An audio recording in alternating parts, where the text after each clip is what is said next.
Conic section में जो सबसे पहला कॉनिक है दैट इज सर्कल। तो अब हम सर्कल को डिस्कस करने लगे हैं। तो let me define a circle, all the points in the plane, set of all the points in the plane such that the distance of every point from a fixed point remains constant. This is how you define a circle. तो circle को geometrically आपने यूँ देखा, this shape is a circle, और इसमें अभी definition में जो फिक्स्ड पॉइंट मैंने कहा वो fix point basically centre of circle है, और ये डिस्टेंस जिसको भी हमने कहा ये फिक्स रहता है, कांस्टेंट रहता है। This distance is basically called a radius. तो इस सर्कल में सेंटर को अगर मैं सी के साथ रिप्रेजेंट करूं और इस पॉइंट को अगर हम पी के साथ रिप्रेजेंट करें, तो सर्कल्स की डेफिनेशन जो सेट बिल्डर फॉर्म में आप पढ़ कर आए वो इस तरीके से है कि S C R is equal to all the points P, X, Y such that the distance CP is equal to R। ये डिस्टेंस CP जो आप देख रहे हैं इस डायग्राम में भी, ये डिस्टेंस सेम रहेगा, फिक्स्ड रहेगा, कांस्टेंट रहेगा, और इस डिस्टेंस को आप कहते हैं रेडियस। अब इसके बाद हम सर्कल की इक्वेशंस को डिस्कस करने लगे हैं, और इसके डिफरेंट फॉर्म्स हैं इक्वेशंस की। तो सबसे पहले हम बात शुरू करते हैं इक्वेशंस ऑफ सर्कल। और स्टूडेंट्स, इक्वेशन में सबसे पहले हम बात करेंगे स्टैंडर्ड फॉर्म की। तो स्टैंडर्ड फॉर्म, सर्कल की इक्वेशन की स्टैंडर्ड फॉर्म को आप यूँ पढ़ कर आए हैं, x minus a whole square plus y minus b whole square is equals to r square. अब इस इक्वेशन में जो x और y के साथ जो नंबर्स आप देख रहे हैं a और b, तो आप याद रखें ये नंबर्स बेसिकली सेंटर के कोऑर्डिनेट्स को रिप्रेजेंट करते हैं। आपको साइन चेंज करना है, यहाँ माइनस ए है, यहाँ माइनस बी है, तो सेंटर के कोऑर्डिनेट्स बनेंगे प्लस ए और प्लस बी। इसके बाद इस इक्वेशन की राइट हैंड साइड पे ये जो आप आर देख रहे हैं, ये आर बेसिकली रिप्रेजेंट करेगा रेडियस ऑफ सर्कल को। This is standard form of equation of circle. इससे कुछ हम डिडक्शंस बनाएंगे, कुछ रिजल्ट्स हम करेंगे, और उन रिजल्ट्स को हम पॉइंट्स में लिखते हैं। द फर्स्ट पॉइंट इज, इसी इक्वेशन में अगर मैं आपसे कहूँ कि सेंटर इज 0 0, मीन्स सेंटर अगर इसका ओरिजिन पर आ जाए, तो फिर यही इक्वेशन जो भी आपने पढ़ी, इसमें स्टूडेंट्स ए की जगह पर और बी की जगह पर आप 0 0 पुट कर देंगे, तो equation becomes x square plus y square is equal to r square. So this is a point to remember कि जब भी आप x square plus y square is equal to square of any constant देखें, तो this is always an equation of circle with centre at 0 0 और origin.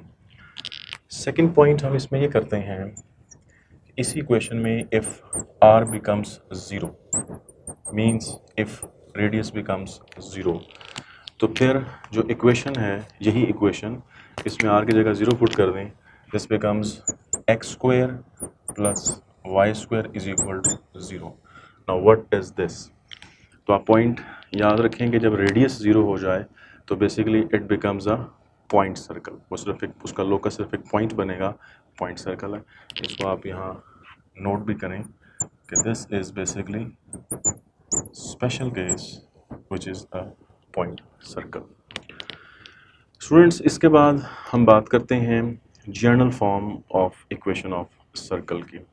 अब general form of equation of a circle,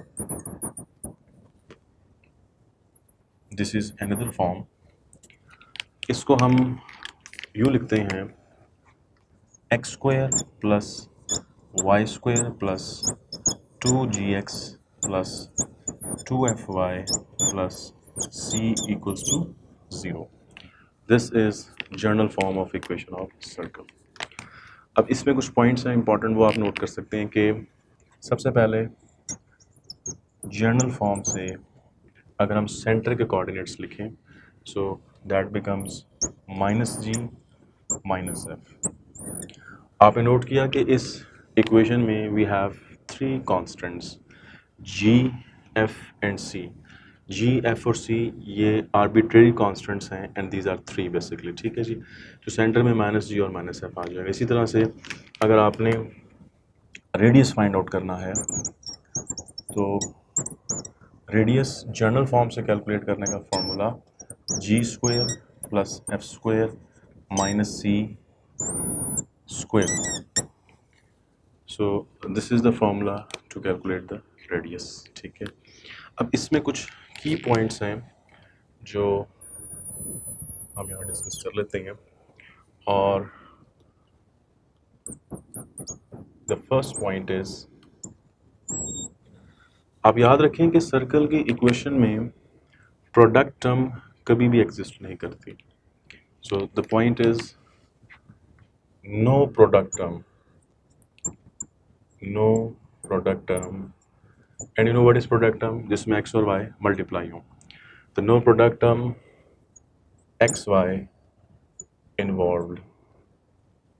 this is the key point. जिस equation में आप product term देखें, x और y देखें, वो डेफिनेटली सर्कल की इक्वेशन नहीं हो सकती।